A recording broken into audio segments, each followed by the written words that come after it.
Enquanto a esquerda está nisso daí, o governo está numa crise cada vez maior. Saiu esses dias uma estatística que fala que o governo Bolsonaro é o governo que mais governou por decreto de todos os últimos governos. O que significa que é um governo que governa por decreto? O que exatamente é um governo que governa por decreto? O governo que governa por decreto é um governo antidemocrático. É um governo que a gente chamaria de governo bonapartista. Isso já no Brasil já é meio assim há muito tempo, porque todos os governos usam do decreto abundantemente para governar, né?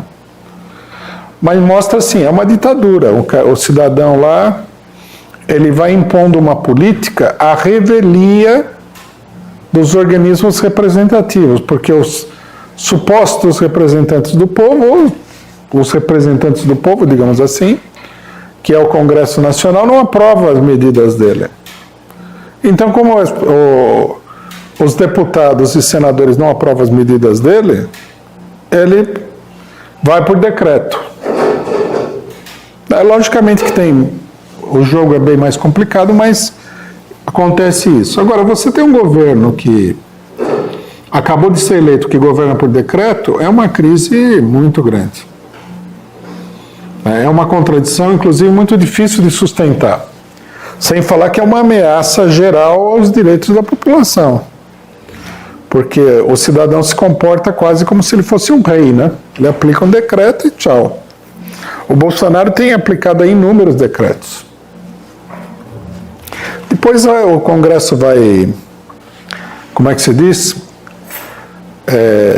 Vai derrubar alguns, vai aprovar outros e tal, mas enquanto isso, ele vai governando por decreto.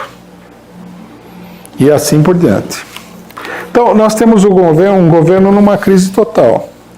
Qual que é a tarefa do momento? A tarefa do momento é preciso trazer à tona a vontade, né, das centenas de milhares, milhões até de pessoas que já se manifestaram, que estão a ponto de se manifestar, no sentido de agrupar toda a luta política de trás da palavra de ordem de fora Bolsonaro. Essa é a palavra de ordem central do momento, né? Aqui há duas ideias que a gente deve criticar mais uma vez. Uma ideia é a seguinte, que nós temos que mobilizar as pessoas que estão se mobilizando pelas reivindicações isoladas. Essa aí, evidentemente, é uma política de derrota. É uma coisa simples de entender. Os educadores e estudantes lutam contra a política do Bolsonaro para a educação. Os que estão interessados na aposentadoria lutam contra a aposentadoria. Os que estão interessados nisso lutam contra isso. Os que estão interessados naquilo lutam contra aquilo. Então, é uma política proposital de desunificação da população.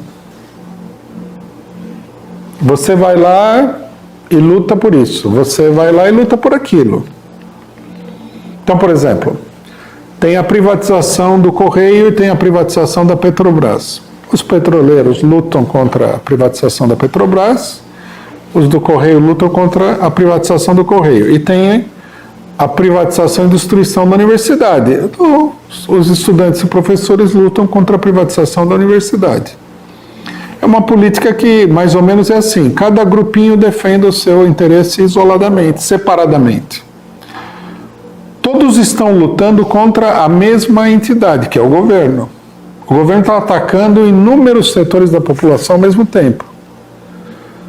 Mas aí os estrategistas da esquerda, que são extremamente sábios, eles dizem o seguinte: não vamos juntar todo mundo. É absurdo.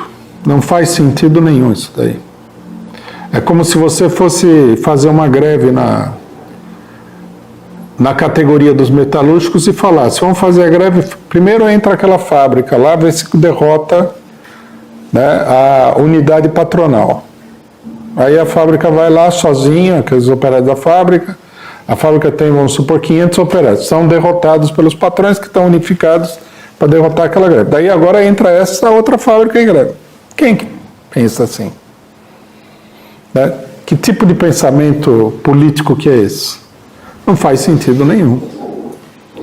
Aí inventam o seguinte, né? Isso aí apareceu muito nas manifestações. Inventam que o pessoal que foi na mobilização da educação só está preocupado mesmo com a educação. Não quer o fora Bolsonaro, não quer liberdade para o Lula, não quer nada. Se destruírem o país, mas deixar o sistema educacional falido que nós temos no Brasil em pé, tá lindo. Não, isso aí lógico que não é assim.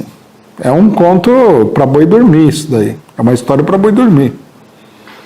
O pessoal está saindo na rua contra a política do governo Bolsonaro e do conjunto. Pode ser que alguns não tenham sentido na pele o problema da aposentadoria, porque, sei lá, o cidadão tem 17 anos, nunca vai se aposentar, na realidade, pelo jeito que a coisa está indo. Mas não quer dizer nada, ele está contra o governo Bolsonaro, ele está vendo a coisa de um ângulo que é mais próximo a ele. Só isso. E até acho que a maioria quer diretamente o fora Bolsonaro. Não faz sentido você ter uma política de esfacelamento do movimento desse modo. Né?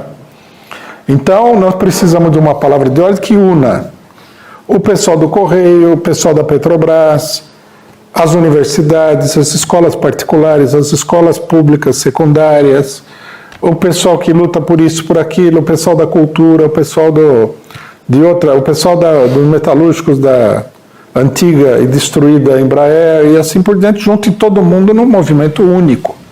Porque acontece o seguinte, para derrotar o governo Bolsonaro, já não digo para derrubar, para derrotar o governo é preciso uma junção muito grande de forças. O Bolsonaro não é uma pessoa só, é o Estado Nacional Brasileiro que está esmagando a população. Para enfrentar o Estado, que é um enorme aparato, né, você precisa da unidade da população, uma coisa mais ou menos óbvia.